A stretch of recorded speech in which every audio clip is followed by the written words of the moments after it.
शालू विदा होकर अपने ससुराल आ चुकी थी। शालू जब ससुराल पहुंची तो वहां के सदस्यों का व्यवहार देखकर उसे बहुत हैरानी हो रही थी।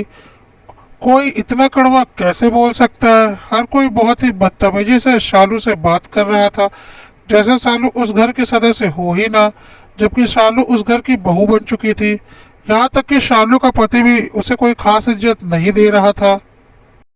शालू को अंदर ही अंदर बहुत घुटन हो रही थी।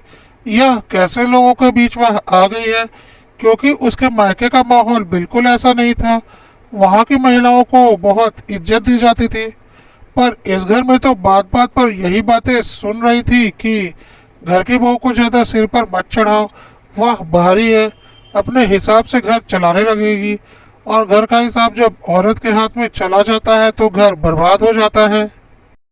और पता नहीं क्या क्या फिजूल की बातें कर रहे थे, जिसमें कि उसका पति भी शामिल था। शालू के मायके में ऐसा कुछ नहीं होता था।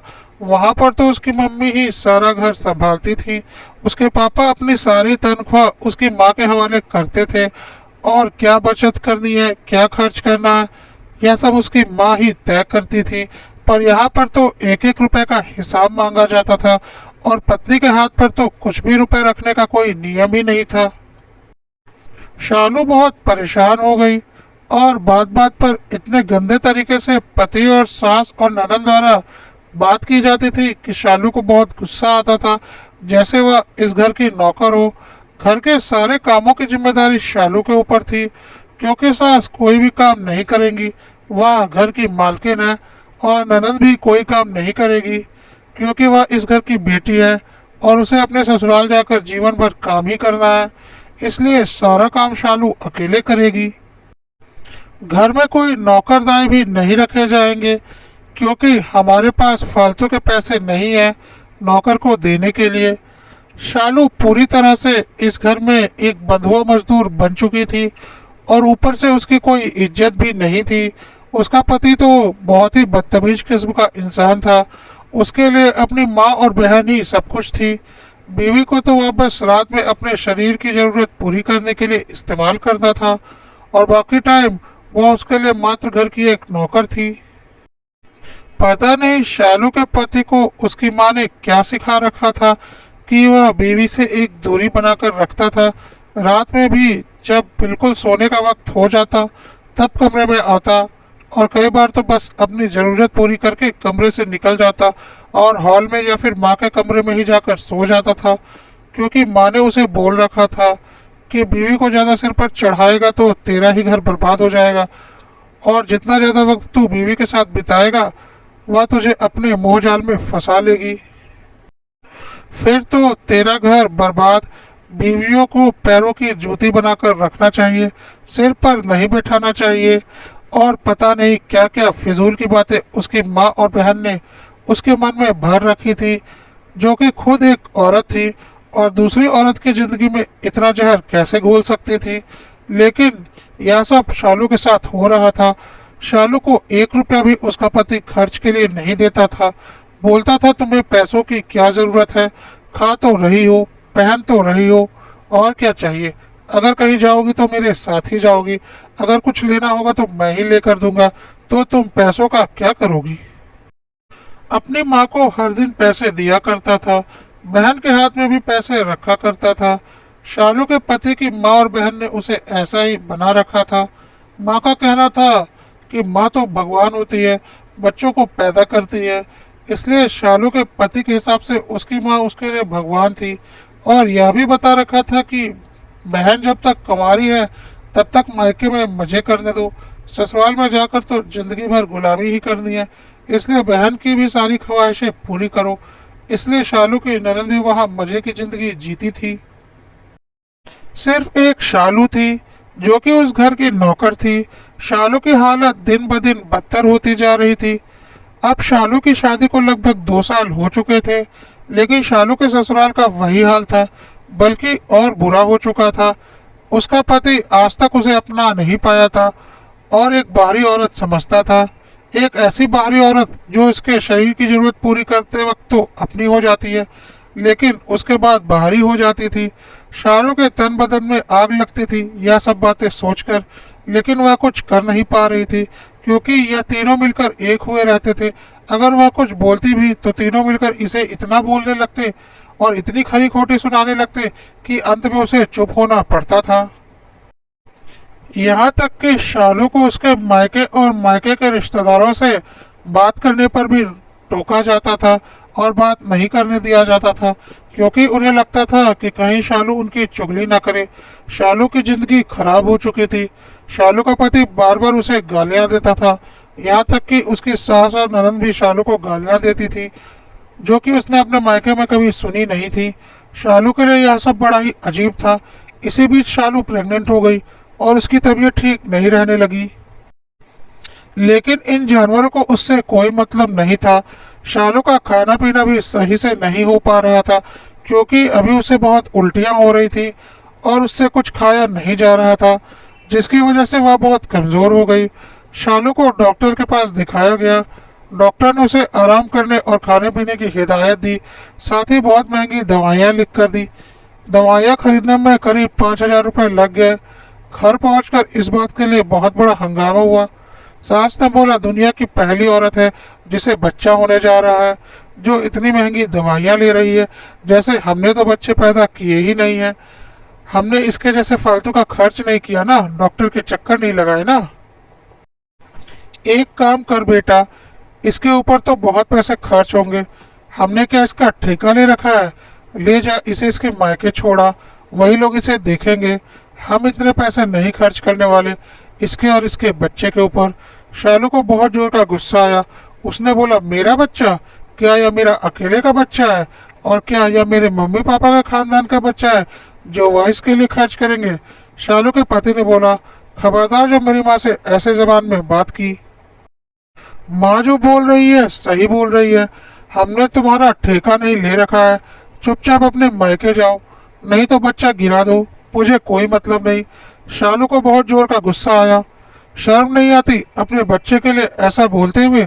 तुम्हारी माँ माँ है और मैं कौन हूँ? मैं भी तो माँ बनने वाली हूँ।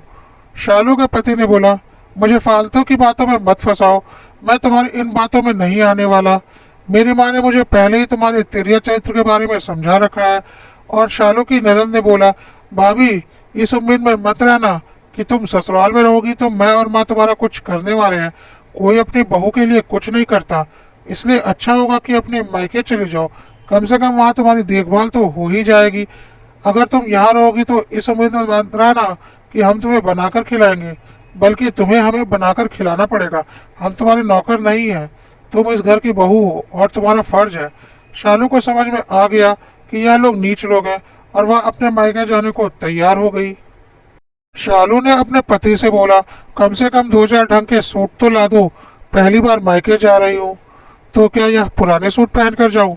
तो उसके सास और पति ने बोला, तो अपने मायके वालों से ही ले लेना, तुम्हारे कपड़ों का ठेका हमने नहीं ले रखा है। वैसे भी शादी में इतनी साड़ियाँ मिली है, वह तो पड़ी हुई है, उनमें से ले जाओ। शालू ने बोला, अभी मुझसे साड़ियाँ नहीं पहनी जाएंगी, मुझे सूट ही चाहिए। तो शालू के पति और सास ने ताना मारा और बोला, जाकर अपनी माँ से ले लेना, हमारे पास पैसे नहीं है फालतू की चीज़ों में बर्बाद करने के लिए। तो शालू ने बोला, शर्म नहीं आती? अपनी बीवी के लिए कपड़े लाना तुम्हें फालतू की चीज़ लग रहा है? शालू के पास कोई चारा भी नहीं था, उसके पास पैसे नहीं थे। शालू ने अपने अलमारी में लॉक लगाना चाहा, जिसके लिए घर में बहुत बड़ा बवाल मचा। उसकी सास और ननद का कहना था कि वह अपनी अलमारी में इसलिए लॉक लगा रही है कि हमारे ऊपर भरोसा नहीं, उसे लगता है हम उसकी अलमारी में चोरी कर लेंगे। इस पर शालू के पति ने उसे बहुत खरी खोटी सुनाई और बोला, तुमने अपनी अलमारी में लॉक क्यों लगाया? शालू ने बोला, ठीक है संभालू, और अलमारी की चाबी वहीं पर फेंक कर चली गई।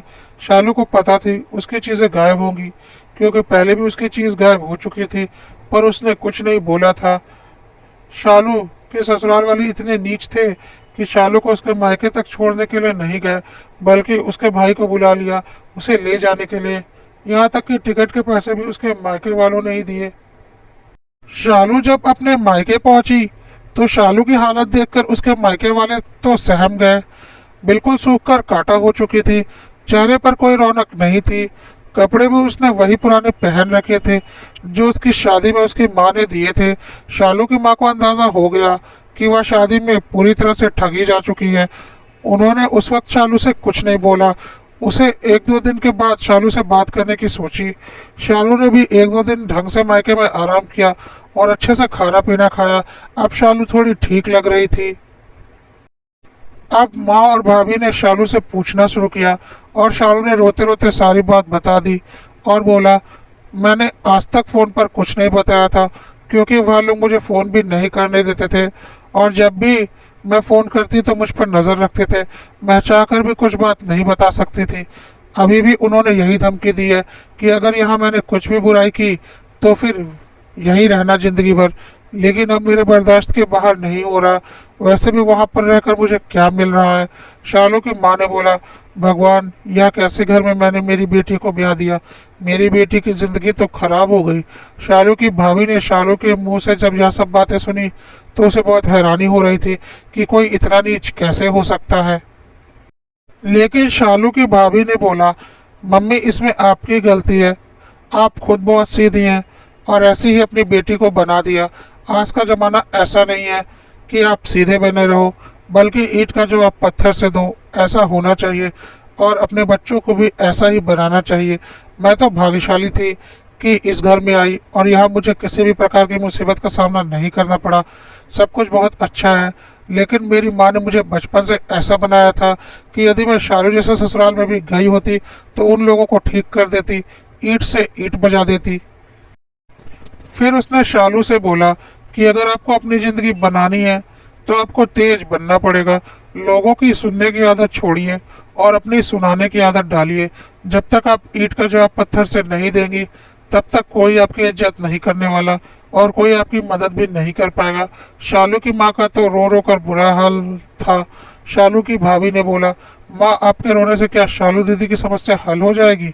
यदि आपने पहले इस बारे में सोचा होता कि कल को बेटी को विदा करना है और उसे थोड़ा तेज बनाया होता और थोड़ा जवाब देना सिखाया होता और अपने हक के लिए लड़ना सिखाया होता तो आज यह दिन नहीं देखना पड़ता। क्योंकि मेरी माँ ने तो मुझे बखूबी सिखाया था लेकिन मुझे उसकी ज़रूरत नहीं पड़ी।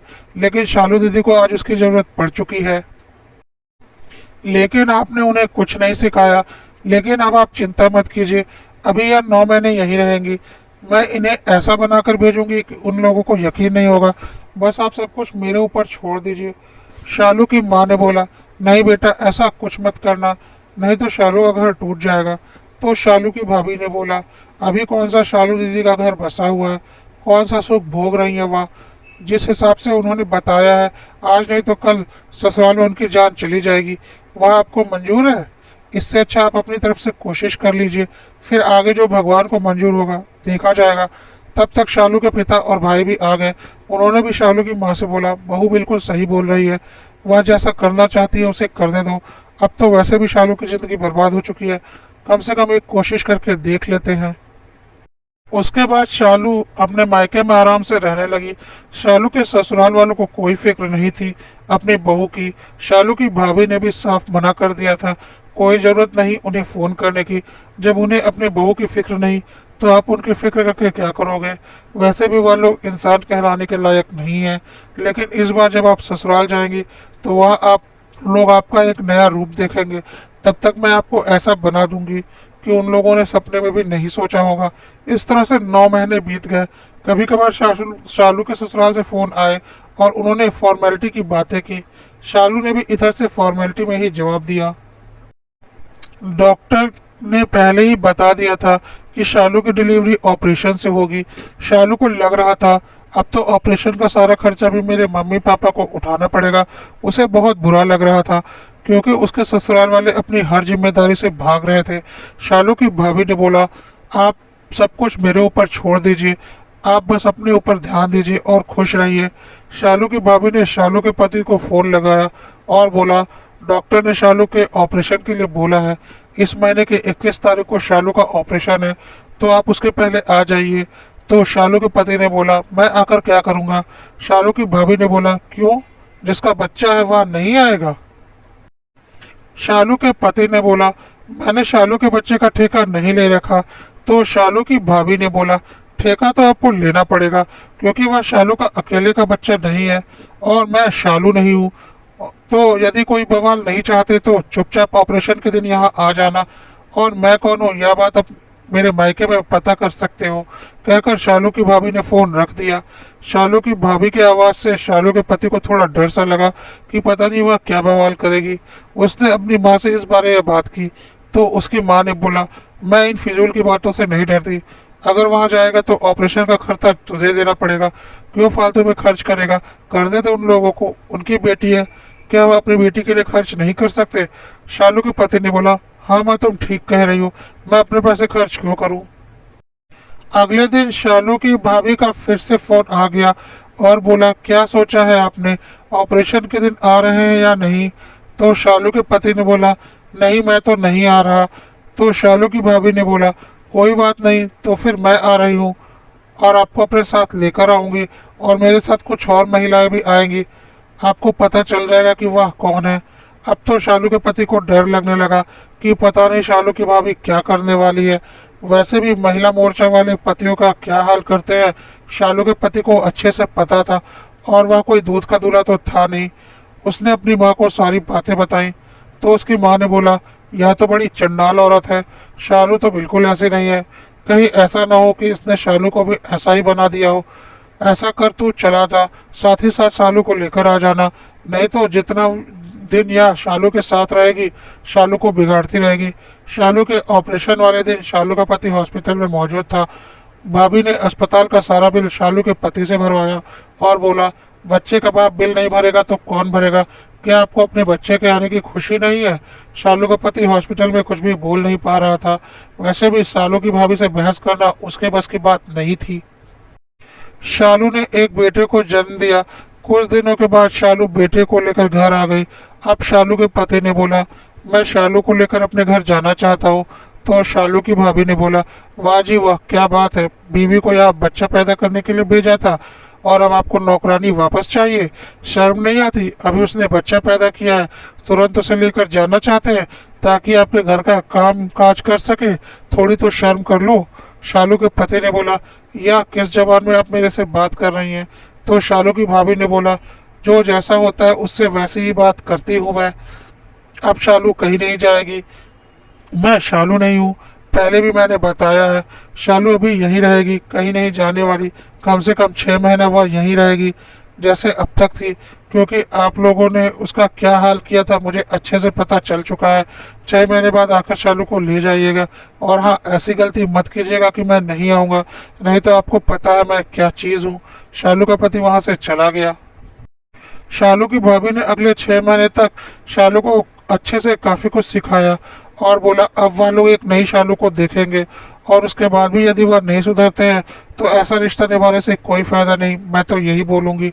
मम्मी पापा और आपको लग रहा होगा कि मैं आपका घर तोड़ने की बातें कर रही हूँ, लेकिन आप खुद सोचिए, ऐसा घर बसाने से भी क्या फ़ायदा जहाँ पर आपको एक पल की भी खुशी ना मिले। आगे आप लोग खुद समझदार हैं, मुझे जो बोलना था मैंने बोल दिया। इसके बाद शालू अपने ससुराल पहुंच गई, क्योंकि शालू के पति ने बताया था कि शालू के मायके में क्या हुआ था और उसकी भाभी ने उससे क्या बोला था। तो शालू के ससुराल पहुंचते ही शालू की सास ने ताना मारा, कर ली हमारी बुराइयां अपने मायके में, शर्म नहीं आई अपने ससुराल वालों के बारे में अपने मायके में उल्टा पुल्टा बोलने में। तो शालू ने भी पलटकर जवाब दिया, और आप लोगों को शर्म नहीं आई घर की नई बहू को नौकरानी बनाकर रखने में, उसे कोई इज्जत नहीं देने में, घर की बहू को उसके पति से दूर रखने में, उसके पति के कान में उल्टी पुल्टी बातें भरने में, तो फिर मुझे क्यों शर्म आएगी। आखिर आप लोगों के साथ रहते रहते मैं भी तो बेशर्म बन चुकी हूँ।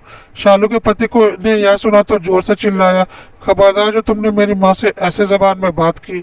तो शालू ने भी जोर से चिल्लाया, और खबरदार जो तुमने मुझसे ऐसे बात की, नौकर नहीं हूँ मैं तुम्हारी घर की, इस घर की बहू हूँ, तुम्हारी पत्नी हूँ, पूरे अधिकार से इस घर में रहूंगी। शालू की ननद ने बोला, कुछ ज्यादा ही जबान चलने लगी है भाभी, क्या खाकर आई हो तुम मायके से। तो शालू ने बोला, वही जो तुम्हारी माँ तुम्हें खिला रही है, इस बार मेरी माँ ने मुझे खिला दिया, इसलिए मेरी जबान भी तुम्हारी जबान जैसी तेज हो गई। वो सब समझ गए कि शालू से ज़्यादा बहस करने से कोई फ़ायदा नहीं, क्योंकि अब यह पुरानी वाली शालू नहीं है। शालू चुपचाप अपने बच्चे को लेकर अपने कमरे में चली गई और अपने बच्चे की मालिश करने लगी। थोड़ी देर के बाद शालू की सास ने आवाज लगाई, कहाँ मर गई, खाना नहीं बनाना क्या? तो शालू ने बोला, मैं इस घर के नौकर नहीं हूँ और इतना छोटा बच्चा है, मैं इसकी देखभाल करूँ या फिर घर के काम करूँ? जाकर खुद बना लीजिए। या फिर अपनी बेटी जो कि दिन भर बैठकर मोबाइल देखती रहती है उससे बनवा लीजिए, इसी बहाने कम से कम कुछ काम सीख जाएगी, नहीं तो बेचारी को ससुराल में एक दिन भी गुजारा करना मुश्किल है। तो सालू की सास ने बोला, खबरदार जो मेरी बेटी के बारे में कुछ भी बोला, वह इस घर की नौकर नहीं है। तो क्या मैं इस घर की नौकर हूँ? जिस तरह से वह इस घर की बेटी है, मैं भी इस घर की बहू हूँ। मेरे पास भी वक्त नहीं है खाना बनाने का, अगर कुछ बना सकते हैं तो बना लीजिए, नहीं तो अपना इंतजाम कर लीजिए। कहकर शालू किचन में गई और अपने लिए 2 आलू के पराठे बनाकर अपने रूम में चली गई। सास और ननद देखते रह गए। उन्होंने तुरंत अपने बेटे को फोन लगाकर उसे भड़काया कि तुम्हारी बीवी ने सिर्फ अपने लिए पराठे बनाकर खा लिए, मुझे और तुम्हारी बहन को दिया भी नहीं। शालू का पति उसी वक्त घर आ गया और बोला, तुम्हारी इतनी हिम्मत कि सिर्फ अपने लिए पराठे बना लिए और मेरी माँ और बहन को नहीं पूछा? तो शालू ने बोला, क्यों, तुम्हारी माँ और बहन क्या लोली लंगड़ी है जो अपने लिए 2 पराठे नहीं बना सकती? और तुम अंधे हो? तुम्हें दिखता नहीं कि एक छोटा बच्चा है मेरे पास, मैं उसकी देखभाल करूं या घर के काम करूं? तो पति ने बोला, हिम्मत कैसे हुई तुम्हारी इस जबान में बात करने की? तो शालू ने बोला, उसी तरह जैसे तुम्हारी हुई। शालू के पति ने गुस्से में शालू के ऊपर हाथ उठाने की कोशिश की, तो शालू ने अपनी उंगली अपने पति की ओर उठाई और बोला, खबरदार, यह गलती दोबारा करने की सोचना भी मत, उसके बाद तुम्हारा क्या होगा यह तुम सोच भी नहीं सकते। तुम्हें पता नहीं मैं क्या कर सकती हूँ? आज तक पुलिस की लाठी खाई है? नहीं खाई? तो मुझे लगता है खाने का शौक है, और अगर तुमने यह गलती कर दी तो तुम्हारी पुलिस की लाठी खाने का शौक मैं पूरा करवा दूंगी, याद रखना। और साथ ही तुम्हारी माँ और बहन का शौक भी पूरा करवा दूंगी। उसे समझ में आ चुका था कि शालू अब पहले वाली शालू नहीं है। शालू की सास ने बोला, शर्म नहीं आती अपने पति को पुलिस की धमकी देते हुए? तो शालू ने बोला, बिल्कुल नहीं आती, 2 साल शर्म करके देख लिया, मेरी जिंदगी बर्बाद हो गई। अब अगर मुझे मेरी जिंदगी बनानी है तो बेशर्म होकर जीना पड़ेगा, और यदि मेरे साथ किसी ने भी कोई नाइंसाफी करने की कोशिश की या कुछ भी गलत करने की कोशिश की तो भगवान से अपनी खैर बनाना, क्योंकि मैं तुम लोगों की गुलाम बनकर नहीं रहने वाली। अब शालू बहुत बदल चुकी थी और घर में जो नौकरों के काम वह करती थी अब उसने छोड़ दिया था। अब सबको मिलजुल कर काम करना पड़ता था, लेकिन उसकी सास और पति और ननद का व्यवहार अभी भी नहीं बदला था। वह उसके साथ तमीज से बात नहीं करते थे। अब बस फर्क इतना था कि शालू भी उनके साथ बदतमीजी से ही बात करती थी। ऐसा करना अच्छा तो नहीं लगता था, पर जो जिस लायक होता है उससे उसी भाषा में जवाब देना चाहिए। कहीं ना कहीं उस भाषा में जवाब देने पर शालू के दिल को बहुत सुकून भी मिलता था, और उनके उतरे हुए चेहरे देखकर शालू खुश होती थी। इस तरह शालू को घर आए करीब 2 महीने हो गए, और अचानक शालू को याद आया कि उसने अलमारी की चाबी यहीं पर फेंक दी थी। उसने तुरंत अपनी अलमारी खोली और जो उसने सोचा था वह सच निकला, उसके सारे जेवर गायब हो चुके थे। अब तो शालू का गुस्सा 7वें आसमान पर चढ़ गया। उसने पूरे घर में तबाही मचा दी। उसके पति ने बोला, पागल हो क्या, क्यों चिल्ला रही हो? शालू ने बोला, मेरे जेवर कहाँ हैं? तो शालू के पति ने बोला, हमें क्या पता, तुम्हारे जेवर थे, तुम जानो, तुम अपने मायके लेकर चली गई होगी। शालू ने बोला, मैं अपने मायके लेकर चली गई या तुम्हारी माँ और बहन ने मिलकर चुरा लिए? उसके पति ने बोला, खबरदार जो मेरी माँ और बहन के लिए ऐसे शब्द बोले, जान ले लूंगा मैं तुम्हारी। शालू ने बोला, लेकर दिखाओ, फिर देखो तुम बचते हो या नहीं। अगर मेरे जेवर मुझे अभी वापस नहीं मिले तो मैं पुलिस कंप्लेंट करूंगी कि मैं अपने मायके में थी और ससुराल से मेरे सारे जेवर चोरी हो गए, फिर पुलिस ढूंढेगी मेरे जेवर। शालू की सास ने बोला, पागल हो क्या, पुलिस को घर बुलाओगी? शालू ने बोला, मेरे जेवर चोरी हुए हैं, मैं तो पुलिस को बुलाऊंगी, पुलिस ही निकालेगी कि मेरे जेवर कहाँ है। अब शालू की सास की हालत खराब हो गई, क्योंकि शालू के सारे जेवर उन्होंने ही निकाल कर अपनी अलमारी में रखे थे। सास ने बोला, हाँ हाँ, अब अपनी सास और ननद को जेल भिजवाओ झूठे इल्जाम में। तो शालू ने बोला, फिर आपको डर क्यों लग रहा है? अगर आप लोगों ने कुछ किया ही नहीं, आने दीजिए पुलिस को, उसे क्या मिलेगा घर में? पुलिस जान जाएगी कि जेवर किसने चुराया है। मैं तो जा रही हूँ पुलिस में कंप्लेन करने कि मेरे जेवर चोरी हो चुके हैं। शालू के पति को भी कहीं ना कहीं पता था कि उसकी माँ ने ही शालू के जेवर लिए हैं।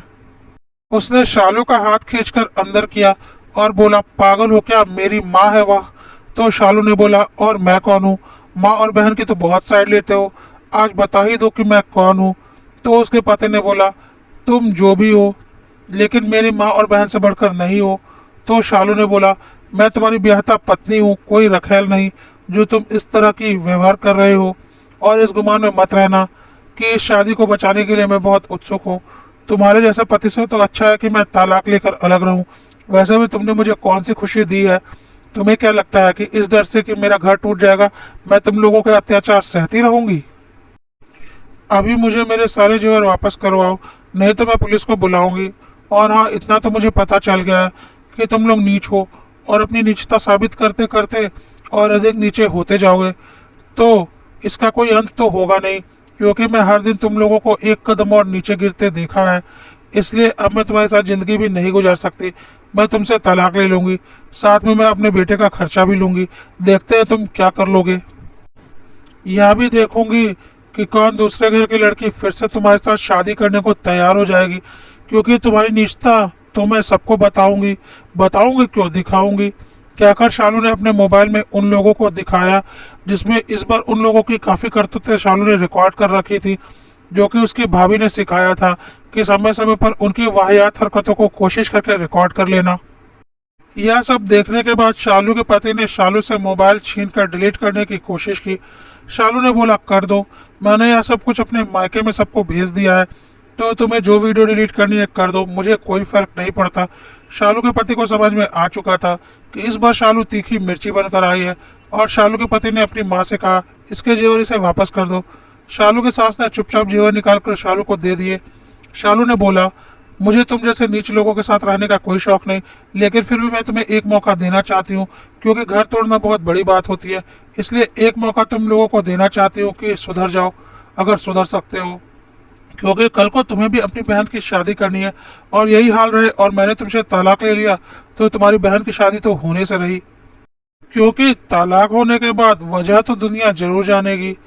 और मैं नहीं चाहती कि तुम्हारी बहन इस घर में कुंवारी बैठी रहे, क्योंकि मैं तुम लोग जितनी बुरी नहीं हूँ, और मैं कुछ दिनों का वक्त देती हूँ, सुधर सको तो सुधर जाओ। कहकर शालू अपने कमरे में चली गई। आज शालू की बातों का किसी के पास कोई जवाब नहीं था। सब चुपचाप बैठे हुए थे। उन्हें लगा समझौता करने में ही भलाई है, इस तरह से जिंदगी कोई कितने दिनों जी सकता है। वैसे भी शालू का पति अब शांति से जीना चाहता था। वह अपने दोस्तों की नॉर्मल शादीशुदा जिंदगी देखता था, अपनी पत्नियों के साथ उनके प्यार मोहब्बत की तस्वीरें देखता, अपने बच्चों के साथ उनका लगाव देखता, तो उसे भी मन करता कि उसका भी ऐसा परिवार हो। पर अपनी माँ की बातों में आकर उसने कभी अपनी बीवी के साथ वह लगाव बनाया ही नहीं था। अब वह भी वैसी जिंदगी जीना चाहता था, और शालू तो खुद एक मौका दे रही थी। शालू के पति ने अपनी माँ से बोला, माँ शालू सही बोल रही है, आखिर इस तरह से जिंदगी कितने दिनों जी जा सकती है। मैं भी अपना परिवार बसाना चाहता हूँ, मैं भी अपने बच्चों के साथ खेलना चाहता हूँ, अपनी बीवी के साथ घूमने जाना चाहता हूँ। क्या तुम नहीं चाहती कि तुम्हारी बेटी भी अपने पति के साथ इसी तरह की जिंदगी जिए? क्या तुम चाहती हो कि जैसी जिंदगी शालू और मेरी जिंदगी है, वैसी जिंदगी तुम्हारी बेटी भी उसके पति के साथ जिए? नहीं ना? शालू की सास ने बोला, नहीं बेटा, बिल्कुल नहीं। मेरी बेटी वैसी जिंदगी क्यों जिएगी? मेरी बेटी तो महारानी बनकर अपने ससुराल पर राज करेगी। तो शालू के पति ने बोला, जब तुम्हारी बेटी महारानी बनकर अपने ससुराल पर राज कर सकती है, तो मेरी पत्नी महारानी बनकर अपने ससुराल पर राज क्यों नहीं कर सकती? माँ, क्यों नहीं हम लोग सुधर सकते? शालू इतनी बुरी नहीं है, हमने पहले भी देखा है, बुरे हम लोग हैं। अगर हम सुधर जाएंगे तो शालू भी हमारे साथ बदतमीजी करना बंद कर देगी, और हमारा भी एक अच्छा परिवार बन जाएगा। घर में शांति रहेगी, सब लोग खुश रहेंगे। माँ, हो जाने दो ऐसा, अपनी आदतें बदल लो। मैं भी खुद को बदल रहा हूँ। तुमने मेरे मन में बहुत जहर भरा है, जो कि तुम जानती हो और मैं भी जानता हूँ, और वैसा ही तुमने अपनी बेटी को बना रखा है। मैं तो यही कहूँगा कि हम सुधर जाए, इसी में हमारी भलाई है, हमारा भी एक खुशहाल परिवार होगा। माँ, एक बार सोच कर देखो, क्या फ़ायदा इन लड़ाई झगड़ों से? शालू बहुत अच्छी लड़की है, वह हमारा घर अच्छे से संभाल लेगी, और जब हम उसके साथ अच्छे रहेंगे तो वह भी हमारे साथ अच्छी रहेगी। माँ, अब तो मेरा बेटा भी हो चुका है। अगर शालू ने सच में मुझे तलाक दे दिया तो सोचो, मैं मेरे बेटे को पिता का प्यार कभी नहीं दे पाऊंगा। पहले तो मैं उसके बारे में नहीं सोचता था, लेकिन जब से वह मेरे घर में आया है मुझे उससे लगाव होने लगा है। माँ, जैसे मैं तुम्हारा बेटा हूँ, मेरा भी एक बेटा है, तुम्हारा पोता है। तुमने आज तक उसे गोद में उठाया है? तुम्हारा दिल नहीं करता उसे गोद में उठाने का? यह सब बातें शालू की सास को समझ में तो नहीं आ रही थी, पर यह समझ में आ रहा था कि अब उनका बेटा उनकी बातों में आने वाला नहीं। इसलिए बेटे और बहू को साथ में ही रहने देने में उनकी भलाई है, नहीं तो वह अकेली पड़ जाएंगी। और अभी उनकी ज़िंदगी पड़ी हुई है, अभी वह इतनी जल्दी मरने वाली नहीं। और बेटे में परिवर्तन उन्हें दिखने लगा था, तो शालू की सास के पास कोई चारा भी नहीं बचा था। बहती हवा की दिशा में बहना ही सही होता है। इसलिए शालू की सास ने बोला, ठीक है बेटा, जैसा तू कहे। और इशारे से अपनी बेटी को बोला कि अब तू भी सुधर जा, नहीं तो तेरे भाई भाभी एक हो जाएंगे और हम दोनों अकेले पड़ जाएंगे। अब शालू का पति शालू के रूम में गया और शालू से हाथ जोड़कर माफ़ी मांगी और बोला, मुझे तुम्हारी बात समझ में आ चुकी है।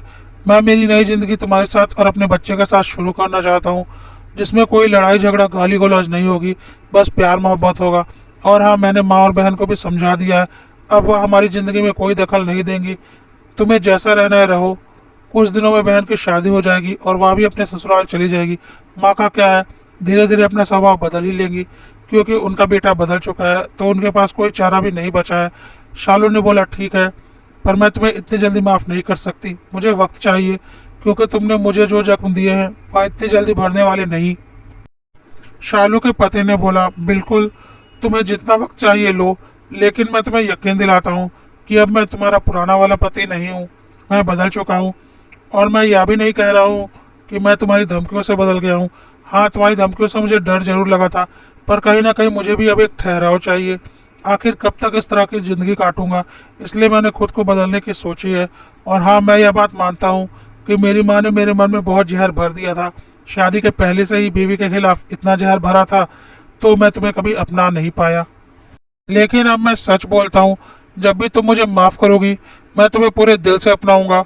और जो खुशियाँ मैं तुम्हें आज तक नहीं दे पाया, वह सारी खुशियाँ मैं तुम्हारे कदमों में बिछा दूंगा। कहकर शालू का पति रूम से बाहर चला गया और शालू ने अपनी भाभी को फ़ोन लगाया और बोला, भाभी, आपने जैसा बोला था वैसा ही हुआ। हम जितना डरते हैं तोड़ने से, उतना ही रिश्ता टूटता जाता है। और जब हम यह सोच लेते हैं ऐसे रिश्ते को टूट जाने दो जिसे हम ज़बरदस्ती खींच रहे हैं, और अपने हक के लिए आवाज़ उठाने लगते हैं, तो अगले को भी समझ में आता है कि आपकी कीमत क्या है। मेरा घर संवर रहा है भाभी, सब आपकी वजह से हो रहा है। जल्दी मैं और आपके नंदोई जी वहाँ आएंगे, लेकिन इस बार आपको एक नए नंदोई जी मिलेंगे, मेरा आपसे वादा है। शालू की भाभी ने बोला, मैं बहुत खुश हूँ आपके लिए, बस ईश्वर करे आपका संसार ऐसे ही बसा रहे।